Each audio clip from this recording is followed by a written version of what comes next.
கருவுறணும் அப்படிங்கும் பொழுது நம்ம மேக்சிமம் வந்து பெண்கள் சார்ந்த பிரச்சனைகளே பார்க்குறோம். ஆனால் ஆண்களுக்கு அவர்களுடைய உயிரணுக்களுடைய ஆற்றல் அதிகரிக்கணும் அப்படின்னா அவங்க என்ன மாதிரியான உணவு முறைகள் வாழ்வியல் முறைகளை மேற்கொள்ளணும் அப்படிங்கிறத பற்றி தான் இன்னைக்கு நம்ம பார்க்க போகிறோம். ஏன்னா ஆண்களுடைய பங்கு அப்படின்னு பார்த்தீங்கன்னா இன்னைக்கு வந்து குழந்தை பாக்கியம் தள்ளி போகிறதுக்கு கிட்டத்தட்ட 50% காரணம் வந்து ஆண்களுடைய பிரச்சனைகள் காரணமாக இருக்கு. இதனால சீக்கிரமா வந்து கரு தங்காம போறது அப்படிங்கிறதும், கரு அடிக்கடி தங்கி இறங்குறது, அபோர்ஷன் ஆகிறது, இந்த மாதிரியான விஷயங்கள், கரு சரியா ஃபார்ம் ஆகாம போறது, இந்த மாதிரியான விஷயங்கள் எல்லாம் உருவாகிறதுக்கான காரணத்துக்கு ஆண்களும் 50% காரணம் அப்படின்னு சொல்லப்படுது. அப்போ அவங்க என்ன மாதிரியான உணவு முறைகளை மேற்கொள்ளணும், இப்போ இது எல்லாமே சரியாகணும், அவங்களுடைய உயிரணுக்களுடைய ஆற்றல் அதிகரிக்கணும் அப்படின்னு வச்சுக்கோங்களேன். அவங்க ரத்தத்துல டெஸ்டோஸ்டிரோன் அப்படின்னு சொல்லக்கூடிய அந்த ஆண்கள் சம்பந்தமான ஹார்மோனுடைய அளவு வந்து அதிகரிக்கணும்.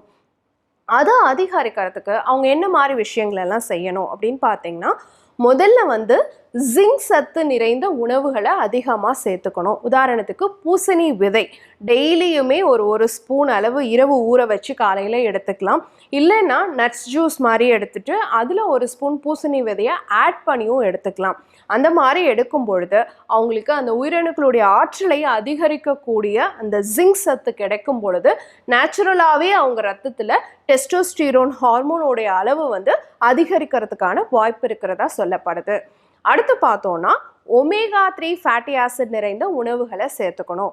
பாதாம் அடிக்கடி சேர்த்துக்கிறது, ஃப்ளாக்ஸ் சீட் ஒரு ஸ்பூன் இரவு ஊற வச்சு காலையில் எடுத்துக்கிறது, மீன் வகைகள் அடிக்கடி சேர்த்துக்கிறது, இது எல்லாமே பார்த்தீங்கன்னா அந்த உயிரணுக்கள் ஊர்ந்து செல்லக்கூடிய தன்மை, மொட்டிலிட்டி, அதை வந்து அதிகரிக்கக்கூடியதாக இருக்கும், அதனோட வேகத்தை அதிகரிக்கக்கூடியதாக இருக்கும்.